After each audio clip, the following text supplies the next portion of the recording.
Dominique Strauss-Kahn entre les mains de la police à New York. L'abolition de la peine de mort en France. Cela fait aujourd'hui 1 an, jour pour jour. C'était le 13 décembre 2020 que le rail français est ouvert à la concurrence sur le segment de la grande vitesse. Bonjour Pauline Jacot. Bonjour à tous. Et voilà que les choses s'accélèrent puisque l'italien Trenitalia va lancer le week-end prochain sa ligne Milan, Turin, Lyon, Paris. Elle sera la première à défier les TGV de la SNCF. Le TGV inauguré justement il y a 40 ans. C'était le 22 septembre 1981, jour du premier Paris-Lyon, en 2h40 seulement. Lorsque le TGV arrive en gare du Creusot, François Mitterrand, le président de la République, est accueilli par un orchestre de trompettes. L'ambiance est à la fête. Orange et gris, le nez aérodynamique inspiré du devant d'une Porsche, les rames articulées, le train à grande vitesse est célébré dans le discours de François Mitterrand. Ces infrastructures modernes favorisent une répartition harmonieuse des activités sur tout le territoire. Elles irriguent les régions et les communes qu'elles desservent.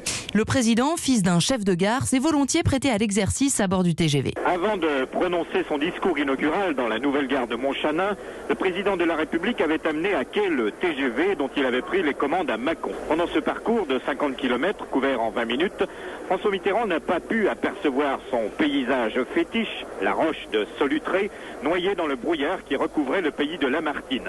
Un orage a effectivement provoqué quelques frayeurs aux cheminots et la pluie a forcé le conducteur à freiner brutalement.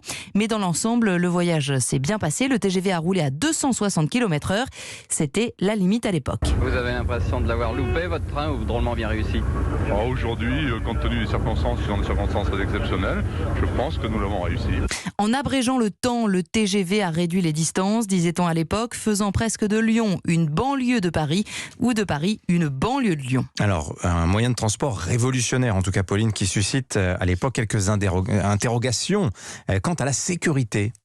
Yvan Levaille reçoit dans son émission Expliquez-vous sur Europe 1 un conducteur de TGV juste avant l'inauguration en 1981. On a un peu peur quand même. Enfin, si je devais devoir à vos deux yeux ma sécurité à 260, 280 à l'heure, je serais un peu inquiet, quoi.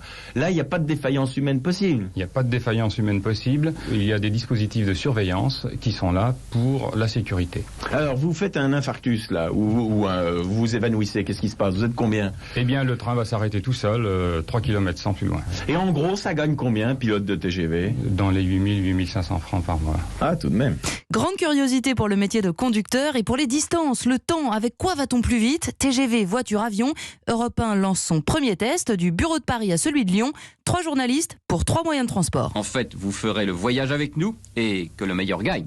Alors verdict? En avion, 2h40 pour 570 francs. En TGV, 3h44 pour 261 francs. En voiture, 4h30 pour 278 francs. Après le Paris-Lyon, ce sera le TGV Atlantique qui sera inauguré en 89.